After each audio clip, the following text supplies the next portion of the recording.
आसंताकाली आरंभ हो छात्र छात्री जीवन गुरुत्वपूर्ण मैट्रिक परीक्षा बालेश्वर जिले में 524 स्कूल 31,044 जन छात्र छात्री परीक्षा सामिल हेबे 188 केन्द्र में करा परीक्षा जिले में 12 नोडाल सेंटर प्रश्नपत्र जोगाई दिज्व 173 सेंटर में सीसीटीवी व्यवस्था कर रेगुलार 29,945 जन एक्स रेगुलार 23 मध्यमा 647 और मुक्त विद्यालयर 429 जन छात्र छात्री परीक्षा देबे। परीक्षा केन्द्र में अनियमितता नियंत्रण पर जिला शिक्षा विभाग तरफ 4टी स्क्वाड व्यवस्था करा बेले बोर्ड स्तर में स्वतंत्र स्क्वाड व्यवस्था करा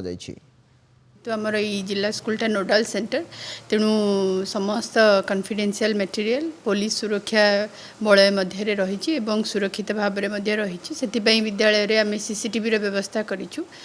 समस्त प्रकार सुरक्षा पाई विद्यालय रे समस्त प्रकार सुविधा सुजोग पिला मानक जोगे दिज्व जमती कि पीवा पानी है पिला मानकर बसिबार व्यवस्था पिला मानकर फैन व्यवस्था सुंदर भाव में विद्यालय स्तर दि आमर सर्वमोट सेंटर संख्या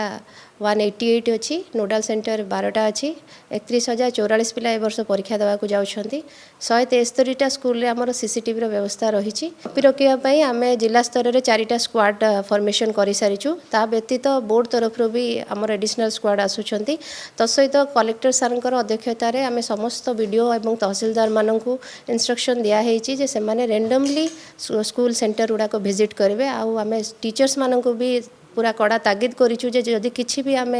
दृष्टि आसूची अनियमितता आम दृढ़ कार्यानुष्ठान एगेन्स्ट ग्रहण करूँ।